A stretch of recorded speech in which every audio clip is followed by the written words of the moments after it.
I think it's I know, we're so good at this. Okay, I think we're on. Yeah. It might take a few seconds for it to show up. Okay. We're good, I think, guys. Okay. Hi, everybody. Hello. Thanks for being here. If you've found us here on this page, that means you might be interested in finding more out about our school.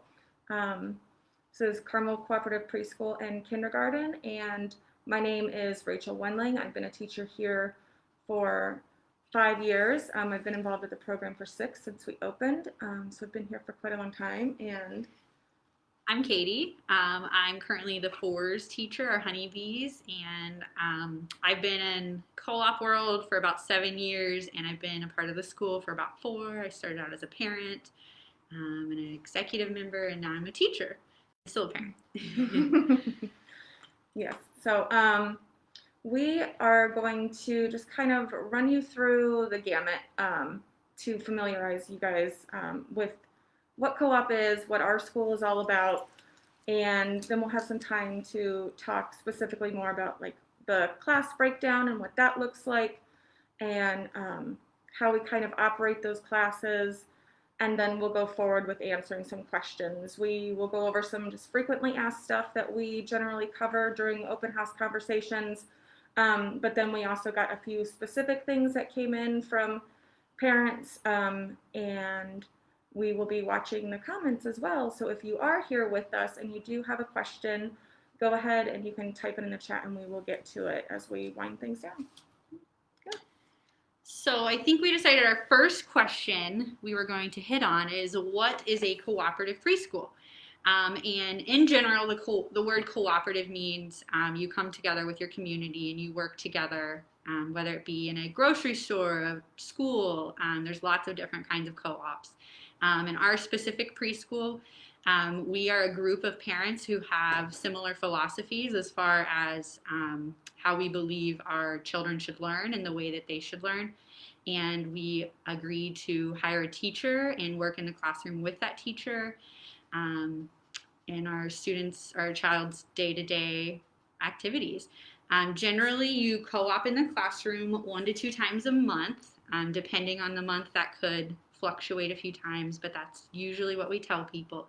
And you just kind of serve as a teacher's assistant. Usually your teacher will give you guidance as to what they need that day, and sometimes they actually might not need specific day of help. They might just have you work on like cutting things out or writing stories, or sometimes there's nothing that needs to be done and you just get to play with the kids all day, which is super fun. So yeah, I think that's everything on what a co-op is. Yeah, in general, we have at this school evolved from a 1-class program. We started off as a multi-age class with kids ages 2 to 5, all in one classroom. It was our very first year opening, and I was a parent that year and came on board with the program. And we quickly realized that there was a lot of interest here in what we were doing and the play-based atmosphere that we were providing and the child-led learning that was going on. So we grew to another class the following year. We had 2 classes. We had a 2s, 3s, which was my first year teaching here, and the 4s, 5s class.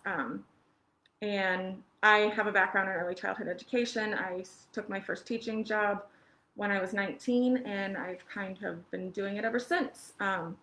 So when we decided to split, it was presenting if I wanted to interview for the position, if I was looking to go back to work, and here I am. We continue to see a lot of growth and interest in the program, so again, we split into a true 2s class, 3s class, and then the pre-K program. And one of our goals as a group of parents had always been to see the growth of the program through to developing a kindergarten program that was part-time, that was play-based as an option for those of us who were interested in giving our kids an extra year to continue to be kids, to continue to learn in an appropriate environment for them, but also start working on some of those academic goals as well. And so these last 2 years. We started our kindergarten program 2 years ago, and I currently teach that class here. And so there's been a lot of growth in the program, and so your involvement in the classroom will definitely vary depending on what age group you're in, and your duties will be different depending on what classroom you're in, obviously. So like in the twos class or the threes class, it's very hands-on. There's a lot of guidance involved, but that's all under the direct mentorship, so to speak, from the trained teacher in the building who will be helping you facilitate all those things.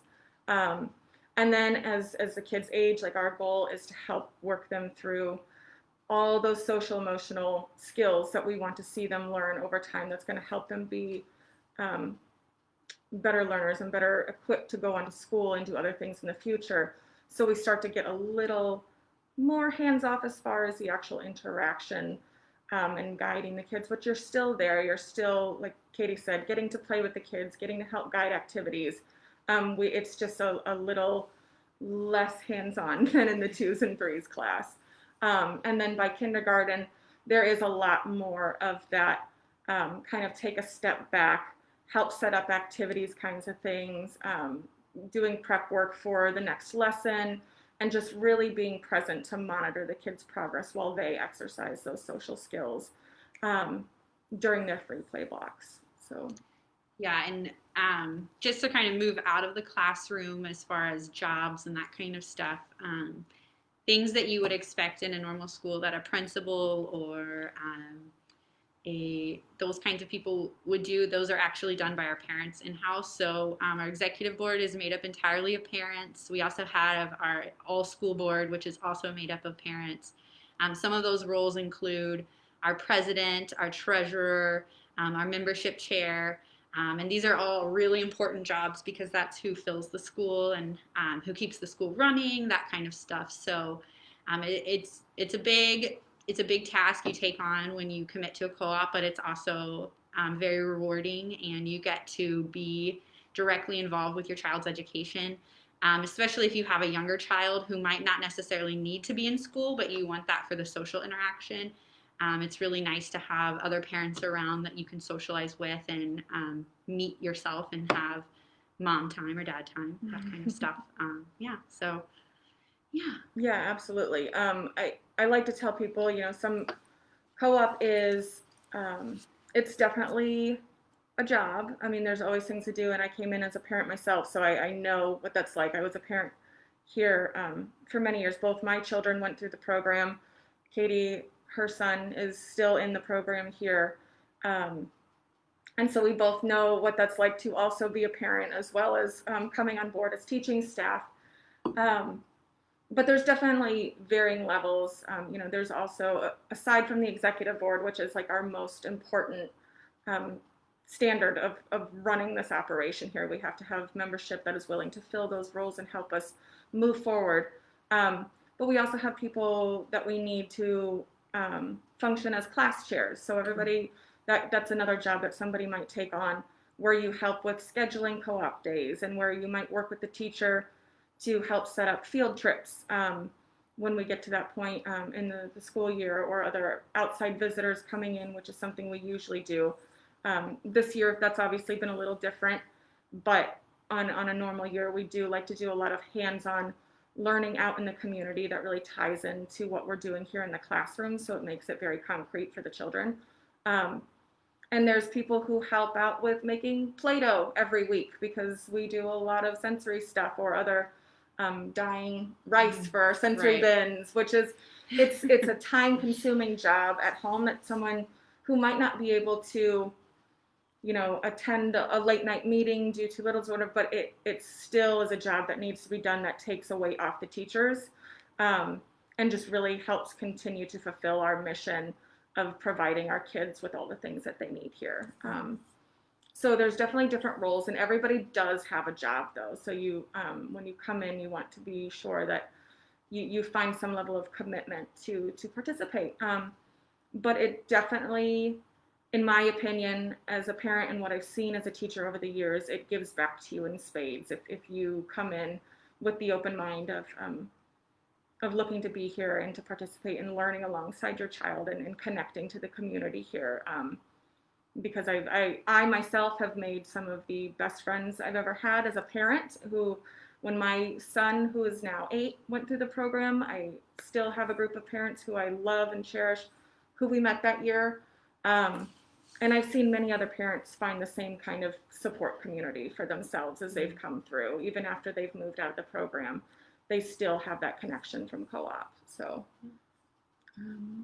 yeah. Rachel, can you talk about the general teaching philosophy? Yeah, absolutely. So I know on our website, if you check that out, it has little blurbs about kind of what we do. But we operate as a play-based, child-led school. And what that means is all of the activities, all the things that your child is going to engage in during the day here at school are going to be laid out in a way for them to engage through natural play. Children learn best through play. It's what they do, it's what their bodies are meant to do, and it's their way of exploring and taking in the world and discovering things in a way that makes sense to where they are developmentally. And so this is why we hire in teachers who are trained in early childhood education and then specifically have some background knowledge of how to operate this type of learning. And so our goal as teachers is to look at the needs of the children in that particular class group, whether it be based on age or interests, and we will plan lessons accordingly. And in a play-based classroom, what that looks like is you would come into the classroom and every day the kids get bare minimum 1 hour of just free exploration time. So they are then allowed to engage in the activities and the materials in the classroom as they choose to. So we do not have, a half-hour block where we sit down and we do art time. Everybody's going to come and sit down and make a fish. And okay, art is done. Everybody, let's clean up, and it's 11 o'clock now. We are going to move on and do a science lesson. So everybody come to the table, and it's all science right now. There's so much research backing that kids do not learn well in these segmented chunks. When they come to it on their own, when they are ready, when they are engaged, and it is of their own choosing, the learning is much richer. And so we still work very, very hard to hit all those marks with our curriculum and the activities that we lay out. But they're going to be presented in a way that the kids are allowed to come and find them on their own. And then we here as teachers and then as parents co-oping in the classroom, it'll be one of your jobs to kind of help facilitate those activities. So rather than sitting down and showing them exactly, step by step, this is what we're doing, we step in and we be present and we kind of observe and then see where we need to kind of offer support with these activities and these materials to enhance the learning that they're coming to on their own. And so in a 2s and 3s classroom, that might look like, the tables in one classroom. One table has some sort of science materials that also, will target some sensory activities as well. And the kids are going to be allowed to come and go as they please, as they want to engage in it, check it out, and then when they're done, they move on and find something else. The other table may have a math activity out that's very open-ended, but allows them to work on a target skill that has been decided upon by the teacher that this is where we need to be working on. And in another part of the room, in the other classroom, there would be some sort of process art activity out for the children who need to interact with that day. And they can spend as much or as little time with those activities as they choose. But that just really makes the learning much more meaningful, that they get to select how they are spending their time in the classroom. And it gives them so much more space to work on those social skills and that conflict resolution that is the most important thing to be working on at this age, in my opinion. Yeah.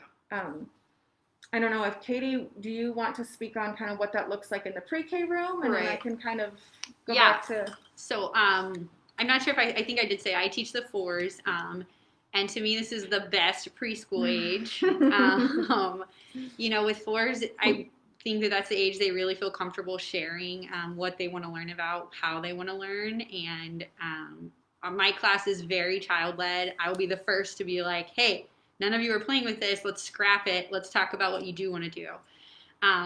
We start the year with going over what our class wants to learn. I try and touch base with all of my students and ask them what their personal interests are in and what they want to learn, how they want to learn. With COVID, I feel like it's been a process to learn how to do that at home and trial and error. But I really feel like a lot of the weeks we've been home, we've been really able to send home those messy projects and those interests, those topics, or those kits, sets, themes that the kids are really into. That I feel like I wouldn't have expected I would have been able to translate in an at-home world if I wouldn't have had COVID here and had to do that. But in the classroom, it also translates. It's very messy. We get very dirty. I started out my time here as the membership chair, and one thing I would always tell parents is don't ever send your kid in clothes that they love because they will be ruined. All of our classrooms have open-ended art centers, so that means scissors, glue, some paints, all of that kind of stuff is just going to be open and freely available for the students to have at their discretion. And, same with our outside play. I hope a lot of you guys have watched our video and seen how we play outside, because we really don't have any boundaries when it comes to our kids being outside. We love mud. We love getting dirty. We love letting the kids explore any way they feel comfortable. So, and that also kind of carries over into our forest day, which I'll just quickly touch on while we're here. Our forest class and our kindergarten class as well has a forest day. They go to Cool Creek Park every other week for the whole day. They eat their lunch out there. They play out there. They do everything out there. So we have a heavy focus on nature play and outdoor education. And that personally was why we chose CCP for my own son. So, yeah. Yeah, that's been a fun program to watch develop over the years, too. That was one of our larger goals as we set in as parents coming into this program early and getting it off the ground. We wanted to see our kids get the outside time and the learning experience that can only come from really giving them open-ended free play that we can find out in nature, that really gives them access to a whole different set of skills. There is so much to be learned out there. There's so much sensory building out there. It is so good for our body's development. It's excellent for risk assessment in a way that you could never get or even try to simulate in a classroom. The resiliency that gets built during our forest days is absolutely remarkable. Katie's class, the honeybees, it's the fours. That's their first year experiencing a full forest day. And then the kindergarten kids, if they've come through the program, they've had a year of practice and stuff. And the difference from the very first forest day to when they exit the program of what they can tolerate. And I don't even want to say tolerate because it's something that they enjoy. The kids all really love forest days. And it just becomes a really, really special experience for them to learn about the natural world around them, their local environments. We get to do a lot of hands-on learning out there that we can then bring back into the classroom. There's a totally different level of connection between the kids out there. Sometimes you will see children who don't normally play together in the classroom very often come together and find a new way to play. So it really continues to build relationships differently. It's just a really special experience. And so forest days have been one of my favorite things to see come out of this program. But our older kids are not the only ones who spend time outside, and not a significant amount of time outside. Our entire program values that, and it's something that, as in previous years, I have been the 2s and 3s teacher for many years in the 2 different classrooms. And so I get this question a lot early on with the little ones, because a lot of little ones are not used to or comfortable going outside in anything but 70 and sunny.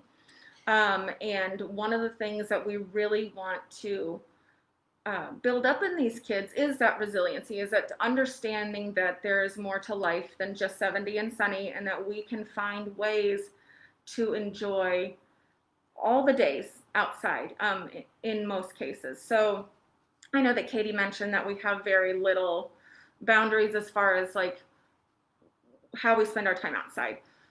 We do have a safety threshold as far as temperature concerns, but we definitely have more wiggle room here than like say the public school.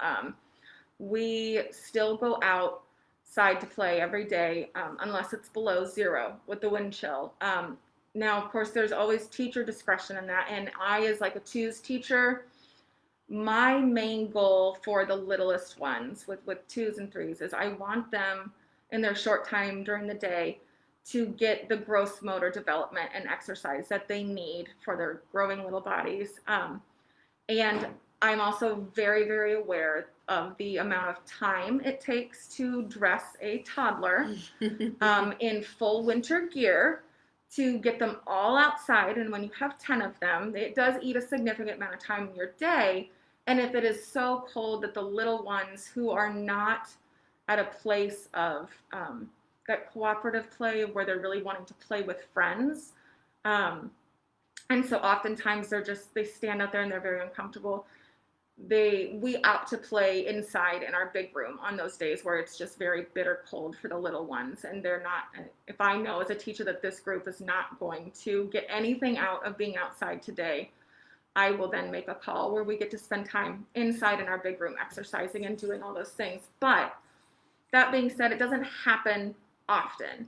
And my goal as the teacher of some of the youngest students here is to really encourage them to start early and getting used to what that experience is like. And so while our older kids may spend a full hour of their day outside while we're here on premises, or sometimes even more because we'll do lessons outside, the little ones sometimes will only get 20 minutes, but it's a building block. Our whole goal in the program is to progress from where they start to where we're ending up to where we want them to be for forest days and that kind of readiness. So we really try to give them that opportunity to kind of push those boundaries, to find ways to really be able to enjoy themselves, to introduce them to new sensations and find ways to be comfortable outside and things to do. And so it's definitely something that we work on stretching them. So even the 2s, even the 3s are going to be outside in most weather. So again, if it's below 0 with the wind chill, we will opt to stay in obviously for safety, or if there's a thunderstorm or like a lightning storm, we won't be outside. But other than that, we play outside in the rain. We play outside when it's super muddy or if it's windy. If it's hot, we just work really hard at coaching our parents through the process of, proper gear and how to be prepared for those weather shifts.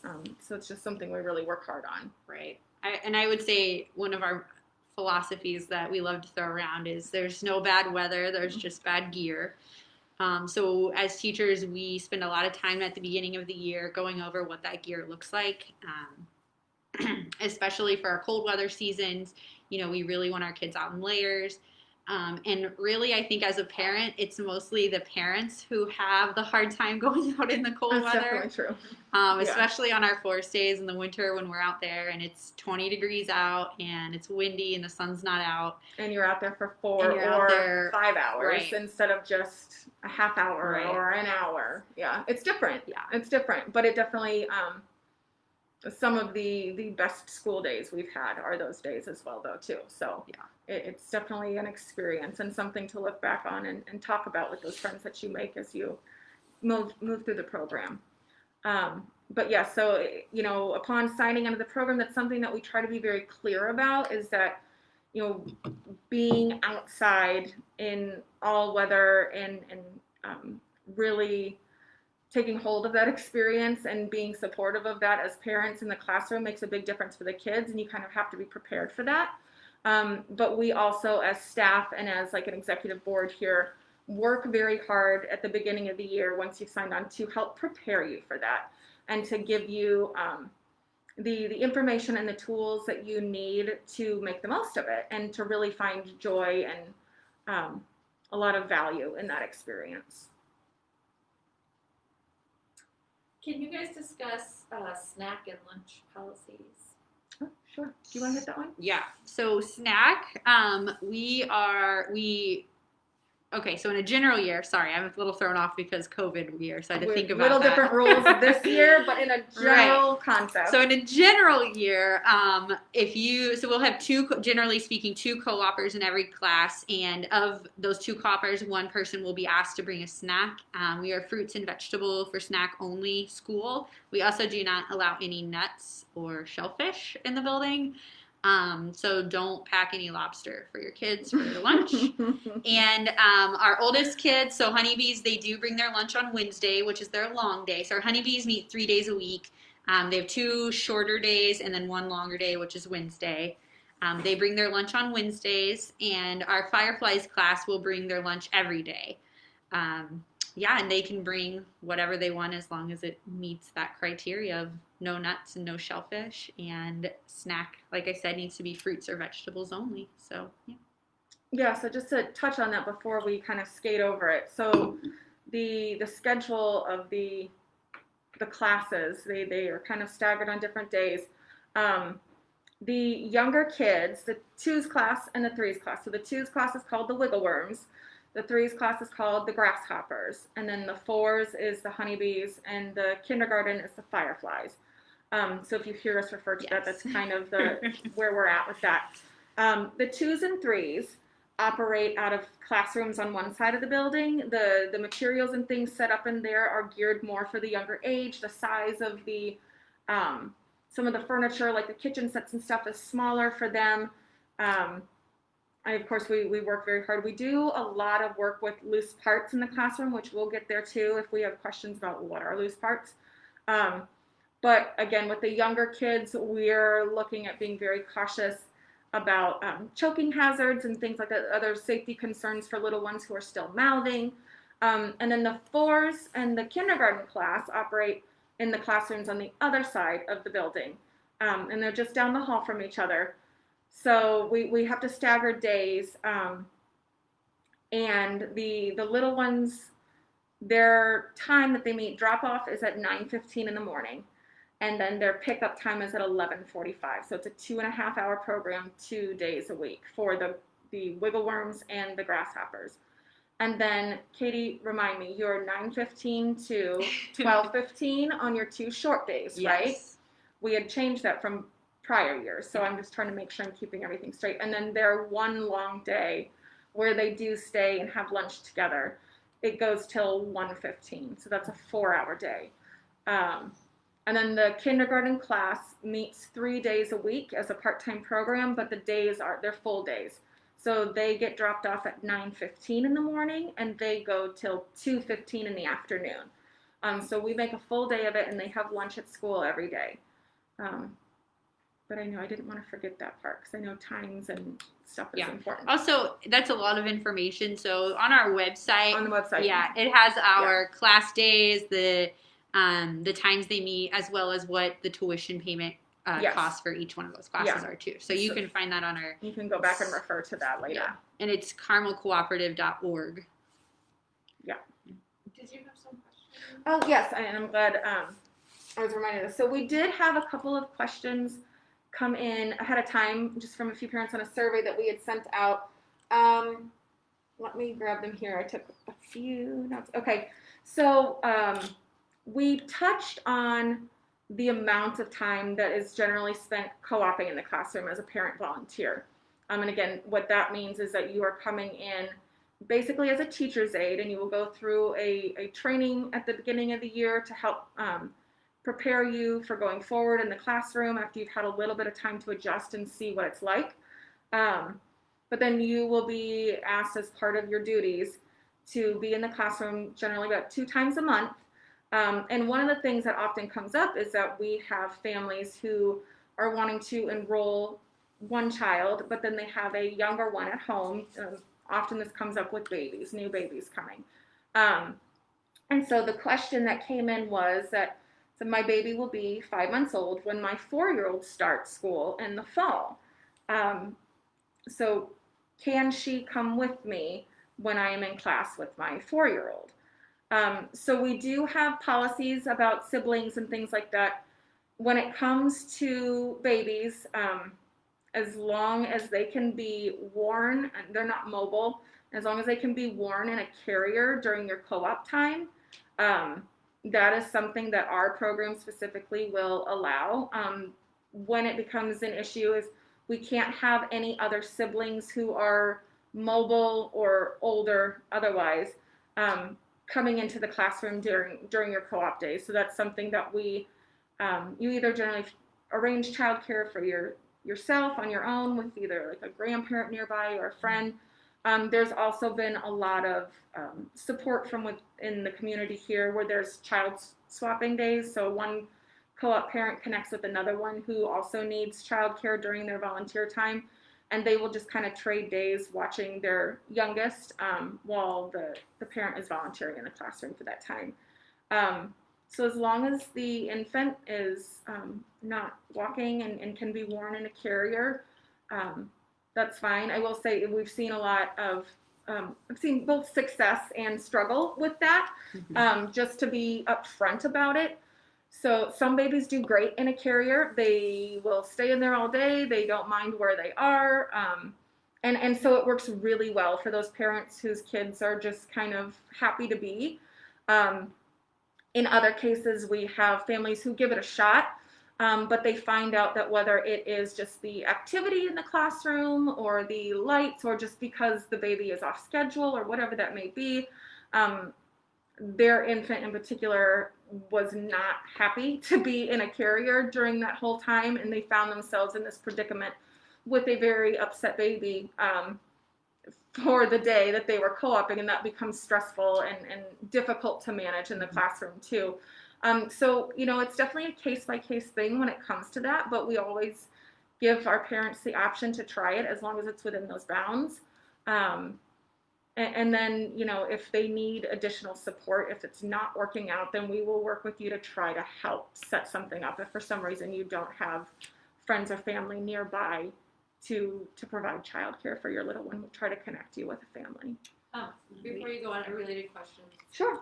Can parents split duties? Like, does it always have to be the same person in the classroom? Just in case, I don't know how much Ms. Laura's picking up in the background, but the question that came through was, does it have to be the same parent always co-oping in the classroom, or can it be split between the two different guardians, caregivers, parents? So quick answer, yes, you can split it.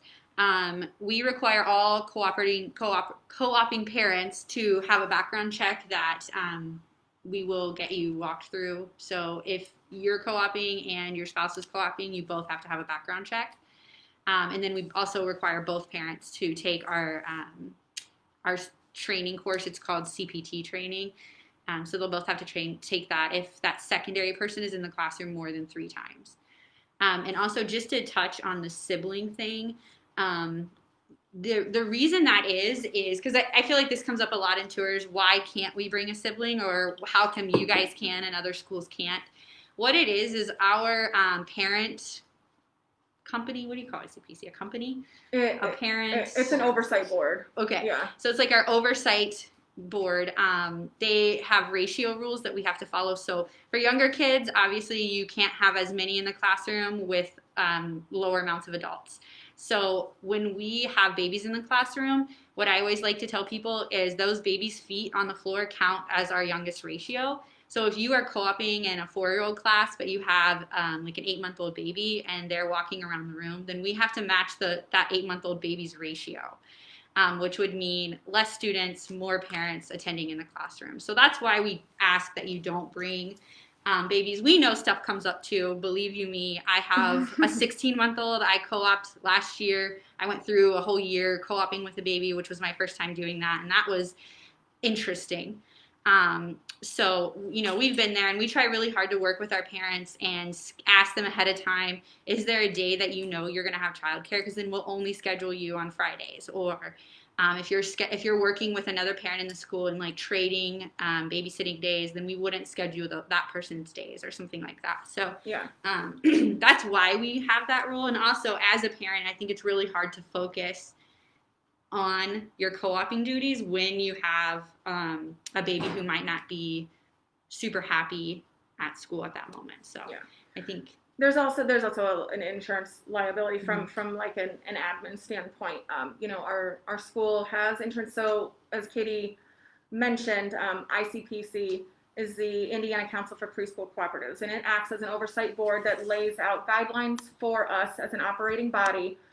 So there are specific standards and safety rules and curriculum guidelines that we need to adhere to as participants of this general organization. And we get our insurance through there to help make sure that the school is protected and that our students are protected. And that changes if we have a non-enrolled student in the classroom as well. And also, if you do have a baby in the fours and kindergarten classroom, that classroom is not going to be baby-proofed in the way that you would need it to be for safety. So while we work very hard in all of our classrooms to make sure everything is safe for the children, there's obviously different ages and different developmental safety measures that we can take. Again, like I mentioned earlier, that I work very hard, the younger classes, keeping choking hazards and smaller pieces of things out of the classrooms until the kids age into a place where we know that that's no longer an issue. But the fours and the kindergarten kids are definitely going to have things like Legos, like small plastic Legos. They're going to have gems. They're going to have scissors out all the time. And those things are just not safe for younger children in a classroom where your focus needs to be elsewhere. And so that's just another reason on top of all that, just our general And policies. Somebody had asked, I hit the background check note. Yes, all parents in the classroom are background checked. And then CPR certification. We require somebody to be CPR certified on grounds at all times. So teachers are all CPR certified, as well as a lot of our executive board. At the beginning of the year, when we ask for subs or just people in general who want to become CPR certified, so that if for whatever reason our teachers are sick or there's not somebody covering who is CPR certified, then we can have one of those parents step in. But yeah, we always have to have a CPR certified parent, and we are not a licensed child care facility. And sorry, I'm just like running through these. Masks, that will be a subject that you will address with your board next year. That's something that is one of the benefits of being a parent-ran school. There's things that you can bring up at our meetings that you would like to discuss and take a vote on. This year, we're kind of half and half with who's wearing masks and who's not. So yeah, that will just depend on where we're at next year with COVID. Also, we do rent space from the congregation. We don't have an affiliation with them. However, there are some rules that we do have to follow when we're in their space. So if they decide that the facility is fully masked, then that will be that. So yeah, thus far this year, it has been all teachers and all adults are wearing masks all the time. And then our kindergarten kids, when we are inside the building, the kindergarten kids are wearing masks. But the younger children in the program, this year, it was voted on to not require it, although some families have gone ahead and sent their kids to school with one just for their own personal choice, and that's totally fine too. So we try to be sensitive to that. But all adults who are participating in the classroom have to wear a mask currently.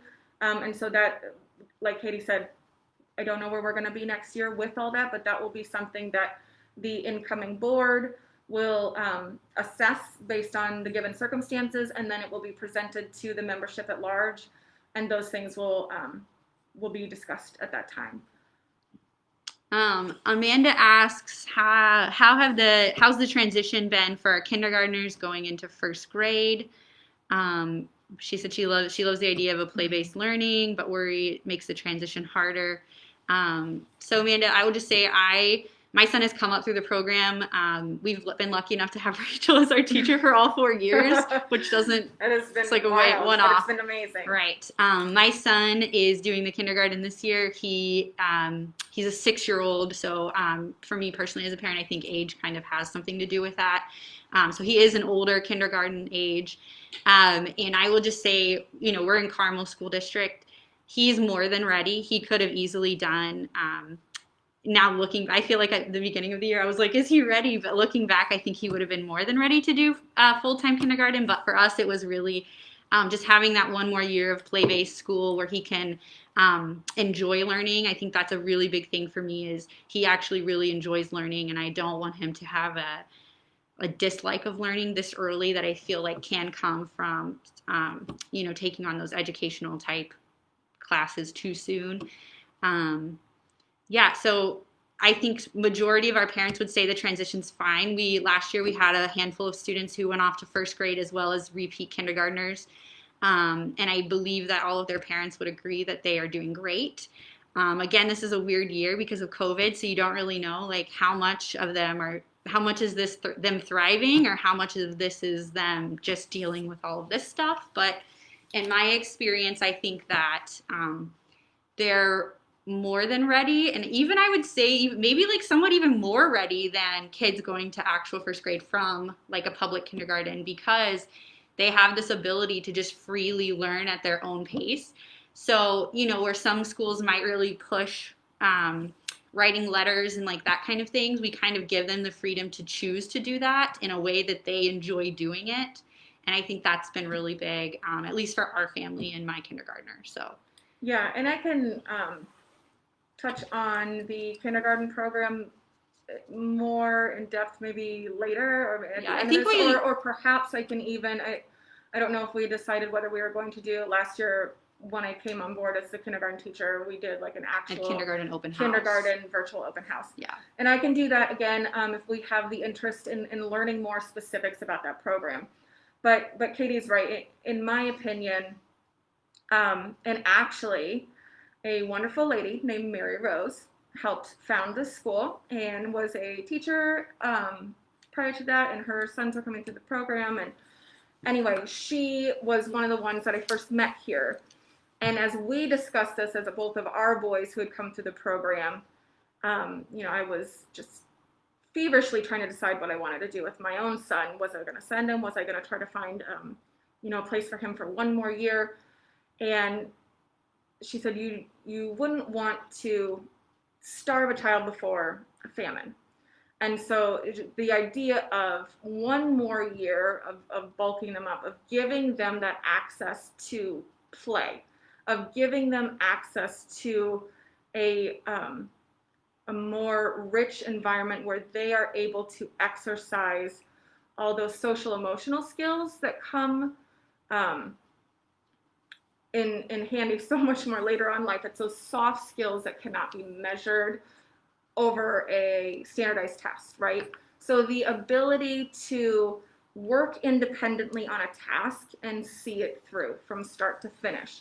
The ability to get along well with different groups of kids, even though they're not your best friend, or you might not ever even really want to play with this person. Mm-hmm. But the ability to look across the table and share materials with that person, and to be able to sit there and be respectful of their space and their work, and how you're operating and handling your own behavior in the classroom. Learning how to self-regulate, to be able to regulate your own emotions, whether it be in stressful situations, in times of frustration. Those are all things that we really prioritize here through the whole program, but we really start to see come to fruition in our kindergarten kids, where they're kind of pushed to that next level. We do start to introduce some more academic style learning, where we're following certain curriculum marks and standards to kind of get them where they need to be in regards to those skills, but that's still heavily focused on that social emotional aspect. And I think that if you were to sit down and talk to most kindergarten and first grade teachers at any public school, they would say that as far as readiness goes, those are the skills that they need to have in place, and all the other stuff falls into place. Because if they are able to work on a task with independence without having to be told what to do for every step, if they are able to choose an activity without having somebody stand over them and say, this is what you need to be doing right now, they're able to manage themselves in their own time. If they are able to get along well with others, and they're able to speak up for themselves and make sure that their needs are being met, and they are also able to be cognizant of the needs of the other kids in the space, those all lend itself to better academic learning going forward. And so I think that any teacher in the public school system would say that those are the skills most needed to be developed to be ready for moving forward in anybody's academic career, and everything else will come into place. Yeah. So. Yeah, and like Rachel said, if once we get to closer to fall, we usually end up having a kindergarten open house where we will go over more of what that kindergarten class will look like, the milestones they'll hit, both social, emotional, and academic, and all that stuff. So if you're interested in a kindergarten open house or specifically more information about kindergarten, please email us and we will get you on our kindergarten information list. So that you can get any updates or information that will go out about kindergarten. And Gretchen wants to know, how does scheduling of co-op days work? Is it possible to schedule for the same day of the week, and how far in advance are those days scheduled? So Gretchen, that's a great question. Yes, so we usually try and schedule minimally no later than 2 weeks ahead, but we really try and get our schedules out at least a month ahead, and that will really kind of be based on your class that next year or whatever year. The class chairs are usually really good about putting them out at least a month ahead, but if for whatever reason you need them more advanced than that, then you just need to have that conversation with your class chair and just say, hey, can we get the schedules out 2 months ahead of time, just so I can be sure that I'm not leaving anybody high and dry or something like that. And yes, you can schedule the same days. We ask for all of the scheduling blockouts at the beginning of whenever we schedule out. So if you know that you are never able to co-op on Wednesdays, just say I'm never able to co-op on Wednesdays. And then if a time, specifically, I feel like this comes up in the older classes more because a lot of parents want to do a forest day, but because we only do forest days on Wednesdays, sometimes they can't. So what I always tell parents is just block out, say you can't co-op on Wednesdays, then if there's ever a Wednesday where you are free and you can, then just switch that parent. That way you can have a chance, but it's also like not messing with our scheduling. So I think that's all of them on here. Is that all of them? Let me make sure that I've hit these. Again, we're coming back. Yeah. Okay. So this is another one. Somebody had asked, how often do parents teach? We kind of touched on that. It's more like acting as an aide in the classroom 2 times a month. This says, how many are in the threes class? And so our classes in a regular school year we have ratios that we have to meet based on adults to children in the classroom. And so our twos class caps out at 10 students. Our threes class caps at 12. Our fours. Yes, I was thinking, I was like, I don't know where my caps are. Our threes caps at 12. Yes. And I believe our fours is at 15. Yeah. We allow, but generally we've been seeing around 12 I was going to say 14. 12 to 14 is, I feel like, are good. Is where generally we hit. like the sweet spot where we land with that class. That's more common. We have had a year where we had 15. So that is the highest one. But then our kindergarten class drops right down to a 12 student maximum. Yeah. And so... And we actually operate smaller than, I think, all of the other co-ops in our class size because we started out as a mixed age class. So then when we expanded, we just kept that smaller class size. So I know like the fours class at some co-ops have like 18 kids, right? There's a few, yeah. I believe. Yeah. So I think all of the parents here for at least the time that I've been here have been really big advocates for small class sizes. So we try and keep that at a reasonable size while still being able to pay our bills. So, yes.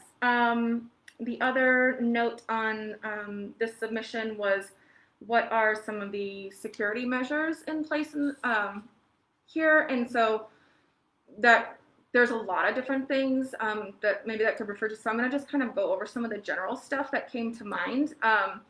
So as far as like drop off and pick up, at the beginning of the year, we discuss who will be the one to drop off and pick up the child, especially if it's somebody other than a parent. And the good thing is that we do a lot of back to school stuff, and so we really get to know each other like going into the school year. So the teachers are able to meet and see who the parent guardian is of the child at the time, who will be the primary person in and out. But if there is ever anybody different than that who would be needing to pick up the child, we need to know ahead of time. We will not release a child to anybody other than the person that has been set out at the beginning of the school year without prior notification, as well as a picture ID to be checked at the door when that person is coming to pick up, just to make sure that we are sending, obviously, kids home with the right person. Our doors on the outside of the building lock at all times. The staff here has key fobs to get in and out. So even when we're out on the playground, the doors are locked going into the building as a safety measure. So what we do in the mornings at drop-off is we have a co-op volunteer stand at the door at 9:15 when drop-off starts, and we admit people into the building until about 9:30. If for some reason you're running really late that morning, you just touch base with your class so that we know to go back out at some point and look for you. We can make those arrangements, but generally the door is staffed, and we only let in the people who we obviously know are coming in. Other than that, visitors have to be checked with an ID and prior arrangements made. Otherwise, nobody else comes in the building. We do regular severe weather drills once a semester. That's just part of our safety regulations with both ICPC and like the fire marshal and things like that. So we do a tornado drill and a fire drill to make sure that not only the kids are able to kind of function in that situation as we practice, but that the parents on board know, where we would go and what we would do in that situation. Of course, we have the parent training that we had talked about. It's the classroom participation training, CPT. That is just one more measure that we offer to our parents as part of our requirements to help make sure that they feel both prepared and supported in coming into the classroom, so that they know how to handle behaviors that come up and just general classroom management and all sorts of things, which just adds additional safety to our classroom, because when you feel confident and cool-headed to handle what may come up, you're going to be better prepared, and that just lends itself to a safer environment. We mentioned this earlier, the staff here is CPR and first aid trained, and then we also have other members on board who are as well. And then there's always constant adult supervision with the children, and so that is part of our small class sizes and the ratio of adults.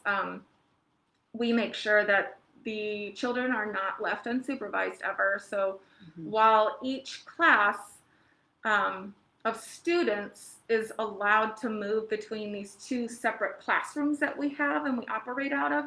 So the classroom I'm sitting in right now, we call it the blue room. Ta-da!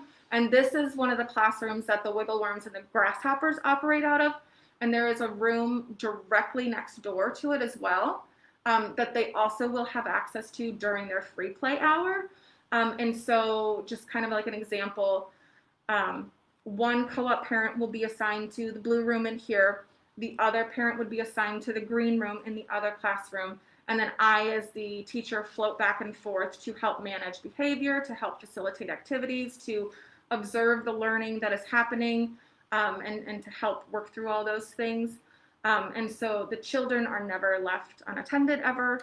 And so we have a lot of adults on hand to help manage those things. And then the older kids operate the same way, 2 classrooms per class that's in the building that time. And during their free play hour, they're able to kind of pick and choose what room they're engaging with during that time. That's just the things that I could think of off the top of my head regarding safety. I'm sure there's So I'll just add, I'm not really sure if the question was regarding like child safety or, Right. in general, safety issues we probably should never have to worry about. But in case that's more of your question, we do offer a training course with Carmel. I think it's with Carmel Police Department that comes in and gives us kind of guidance as to what we would do if there was a shooter incident or something like that. Also, our building, there's never anybody here from the congregation during the week, generally speaking, other than their Jenny. She's their Miss Jenny, she's the administrator. The administrator. That's, I can think of the name of it. Yes. And we also have cameras all over the outside of the facility. So I guess in like the rare case, maybe there was like a runner who got to the door, the cameras, they're motion activated. So even like in the foyer, there's anytime anybody goes through there, the cameras get kicked on. So Jenny's always aware of who's moving throughout the building. So if there's more questions related to specific safety things, feel free to email us or message us and let us know. Yeah, we've had a really good relationship too with the Carmel Police Department. I mean, this general area, like we have the building and the people who are managing it has gone above and beyond, especially since we moved in as a preschool program to really make sure that everybody here is safe in any given situation. And the congregation has been amazing to work with to make sure that we feel comfortable operating here and that we are doing everything we need to be doing to feel safe and comfortable, and also for the safety of the children. We are, there's security systems here in place. There's training available to parents if they feel that is something that we would be interested in. The staff has gone through a variety of different emergency preparedness trainings to make sure that we are ready for any of those given situations. And we also have alarm systems and all sorts of given measures. So to make sure that the building itself is safe and secure, just like any other daycare or preschool or school program in general. The safety of our kids here is the most important thing, and we take that very seriously. Jessica Ann says, if enrollment's on Monday, when do classes start? So we're enrolling starting Monday at 8 a.m. for fall. So that'll be 21, 22. So weird to say. Yeah.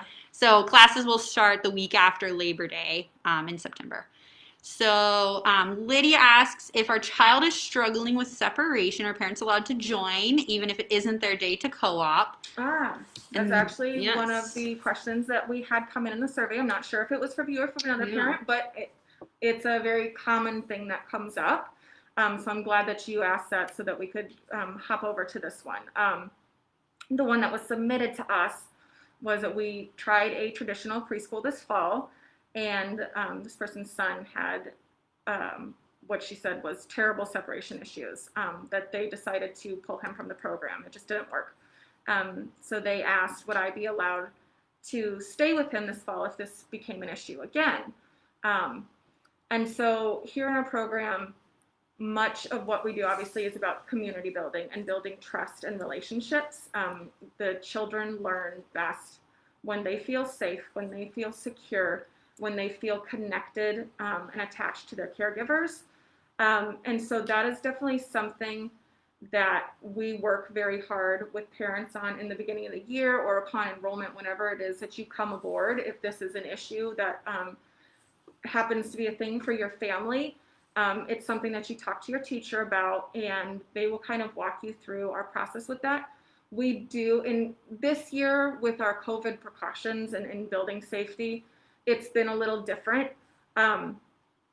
During a regular year, though, we have, on case-by-case situations, allowed parents to stay when it is not their day as an extra person to help acclimate the child to the environment in the event that it was deemed the best plan going forward for that child. Obviously, our goal then would be to eventually work on getting that child to feel comfortable enough to come to school without that. And it's something that I've dealt with for years in a variety of ages of children. And so I'm no stranger to that. I know Katie has worked with children through this as well. But we see it a lot in the youngest kids, obviously. And so I'm no stranger to it, and I'm happy to say that the kids that I've worked with have all been able to move into a more comfortable position where they're able to come to school and feel good about being here without their grown-up. But it's just definitely something that we want to work with on a case-by-case basis based on what is going to be best for that child in that situation with their needs and your needs as a family. Because depending on where the anxiety is coming from and things, it's going to kind of change how we move through that situation. But there's definitely not a hard no, you can't be here. We're going to try to work with what is going to be best for the child. Mm-hmm. And you'll be really surprised. One thing I think that I feel like I've noticed the most here, every year we get parents who are like, my kid freaks out when I leave. This is going to be so terrible. They're never going to want to be here. And it will blow your mind how quickly your kids will change when they're in a positive, fun environment that they are wanting to be in, and not necessarily just feel like they're being forced into, and then their moms are leaving, or moms or dads, parents, whoever. And I think a lot of people come in prepared for that first day to go horribly. And then their kids walk in and they see this amazing space with inviting adults, with a very inviting teacher with a smile on her face. And I think just feeling that first instance of acceptance and calmness and love from your teacher in that environment, it's pretty amazing when you come here and you're like, my kids, this is me. I started, I'm like, there's no way. This is going to be hilarious. We're going to leave here together in an hour because he's just going to scream. And then I'm leaving by myself, first day, second day. So, yeah. Yeah, it's definitely something to work through, and separation anxiety is a very real thing. It comes from a very real place, and it's obviously very attachment oriented. And what I do as a teacher, and what Katie strives to do as a teacher, she is building that trust and building that relationship. And I tell parents that, we look at where it's coming from and where we're going to go with this, but when the parent or the primary caregiver, the guardian of that child, whoever they are attached to at home, is the one that is here in that space, you're always going to be that person. And so our goal then is to get the child comfortable enough to allow me or Miss Katie to be that person when you're not here, that person that they go to for comfort, that person that they feel comfortable coming to when they need something, that they feel good enough that they can come and speak up when they need help, that they feel happy to see in the morning, just like growing up at home, your primary caregiver, your mom, dad, whoever is always going to be number one. But our goal is to work on building that trust with the child and your family in general to get them to a place where they feel confident and comfortable to come here. And when they are secure, then they can release all the rest of their worry that goes along with separation anxiety and actually begin the learning process because they feel safe to do so. And so I've worked with a lot of parents in those situations. But first, it's about building relationships and trust. And like Katie said, coming into a classroom that is not overstimulating, but inviting and engaging is a huge piece of that. Coming into a classroom where there is a familiar face, that the teacher is always there, is a really important piece. But also the fact that other parents get to be in here in the classroom with your child. You get to know the kids. So you as a parent get to see who is there with your child during the day. You get to see what they're doing. You get to see what they enjoy. And so it's not just the teacher learning about your child, learning what they like, learning what they dislike. You have a community of people who are getting to know your child as well, and are also able to step in and be there as a support system, as a familiar face, and as a person of comfort as you move through the program, to help also give that sense of security and acceptance and comfort while you're here. It's not, rotating staff members who pop in and out. It's like you get to know who these parents are, and they really treat the children like another family member, like you would want them to treat your child. Chris asked, do we follow Carmel's school calendar? We loosely. We try to, but with having kids who are, like some of our schedules are Monday, Wednesday, Friday, or whatever. Then if we followed them on certain breaks, those kids would lose out on a whole week's worth of learning when other kids were getting them. So we loosely do follow it. We try to as much as we can, but if we recognize that one class is getting kind of shafted on a week's worth of days or something like that because of a break, then we will usually just tack on a few extra days. So example would be like if Carmel's spring break started on a Friday or a Thursday, Friday, we might just go to school that Thursday and Friday and then just take that week after versus adding in those 2 extra days or something like that. We also put out our schedule ahead of time, so you'll be able to see that ahead of time. And if your breaks don't align and you can't co-op that day, we're usually aware of when other breaks are, like for Carmel and the surrounding areas. So we try to accommodate people who are on breaks and that kind of stuff. Yeah, with the larger breaks, we typically line up. It's the things like fall break sometimes, and a lot of that also has to do with the fact that here in the building, in the congregation, they have a period of high holidays where our building is closed, and we will meet for off-site things if the building is closed during those times. But that does try to affect, we don't want to miss out on a lot of in-person days on site. And so some years we have fallen on our 2-day fall break that it does line up with Carmel Place Schools. Others it has not. And it was just to make sure that our children are actually able to meet in person and not missing out. But winter break has, in my experience, has always lined up with Carmel Place Schools. Spring break also has, so those larger chunks of time where family will often want to take a vacation or whatever has always lined up with Carmel Place Schools. It's those smaller bits sometimes that don't quite match up. And our start date is always a little different because we don't start until after Labor Day, whereas Carmel Place Schools starts mid-August. And then Chris also wants to know, for kids who are potty trained, would parent helpers be assisting with bathroom stuff or just the teacher? I don't really have this problem, but I will speak for my older kids, and then I will let Rachel kind of go over that with her younger kids and the way that works. Specifically in our class, we usually do group bathroom breaks. Very rarely is a kid like, I have to go to the bathroom right now.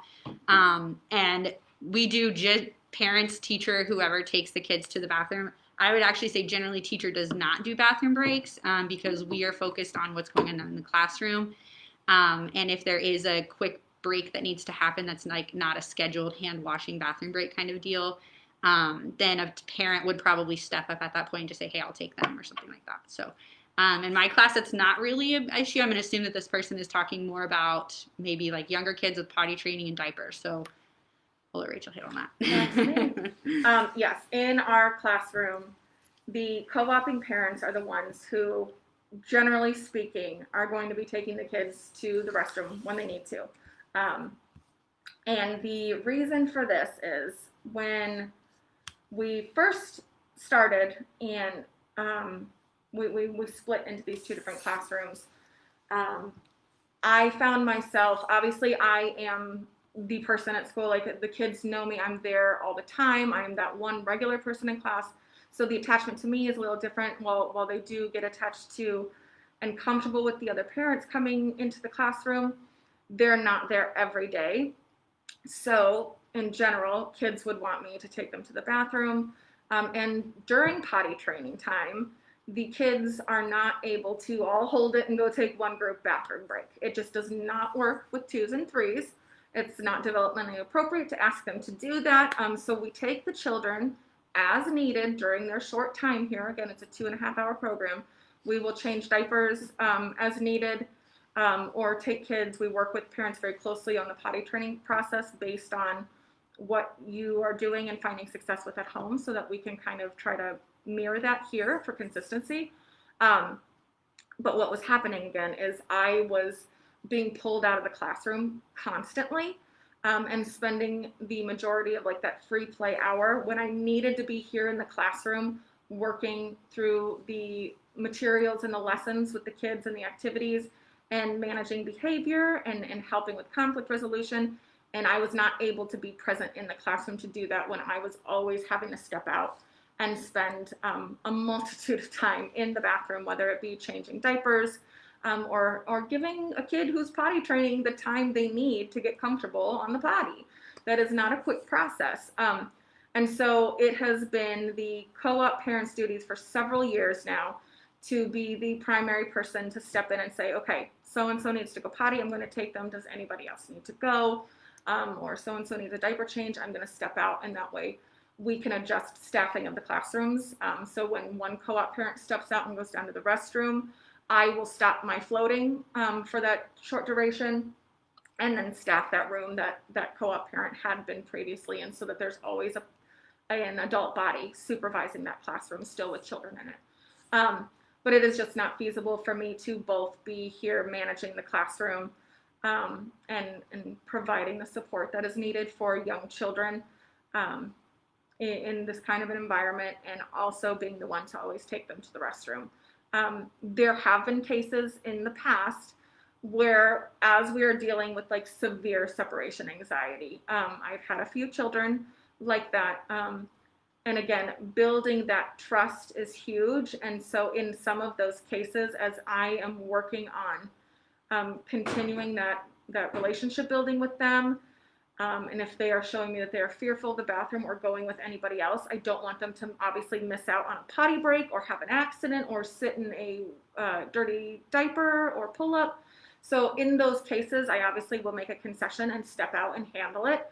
But it's, again, very different when it's once in a while with one kid versus me spending the entirety of my day changing diapers all the time. And then just missing out on that classroom time. So, yeah, and I'll just kind of say that I feel like some of the questions are very specific to specific families and children, and we don't want anybody to feel like they can't send their kids here for something like a bathroom break or separation anxiety. So, right. My experience with Rachel and the school has always been, if we are having a problem at that time, whether it be emotional, mental, physical, potty break, separation, anything in the world, just talk to the teachers, because they, whoever, we're really good about working with the parents and the child. And, we want your kid to succeed. We don't want to set them up for failure. We don't want them to be terrified of the bathroom and force them into bathrooms, force them into situations they don't feel comfortable in. So, we want kids to leave our program feeling like they've taken something away and have a positive experience. So I think setting them up for success in those types of situations are really important to being sure that they have successful futures in academic world and schools and wherever they go in their future. So, it's Laura. Yes. Hi, Laura. Hi, Laura. We miss you. Laura wants to know the mask requirements for the twos class. So, Laura, we did kind of touch on this earlier.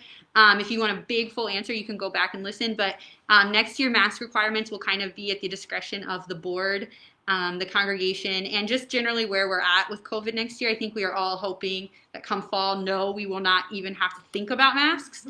But at this point, I feel like last year we were like, no, we will get here, we'll be fine. COVID will be gone by 2021. So, that a lot of that will just be circumstantial to where we are with COVID and all the stuff surrounding COVID next year, as well as your class and your executive members as well. So, yeah, I think that was all the questions on here. If you guys do you have any more questions? No. Okay. If you guys, excuse me, if you think of any more questions, you can email us, Facebook message us. We are very active on social media, especially as we ramp up towards enrollment time. We are very active on our website. So a lot of the stuff can be found on our website, on Facebook, that kind of stuff. So, but if you have specific questions, always feel free to email or message us and let us answer them for you. So. Yeah. Thanks for being here, I think guys. that's it. There's anything else? Okay. Okay.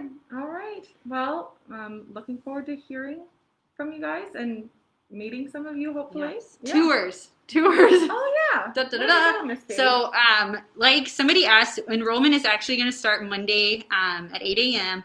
We will start having tours again in spring. That specific date is kind of up in the air right now. We need to get with the congregation and find out when we can be in here and get all that done. But look out on social media. And if you guys enroll, we will also send out emails to let you know when you can come in for a tour. Yeah. Sounds good. Okay. Thanks again. Thanks, everybody. Bye. Bye.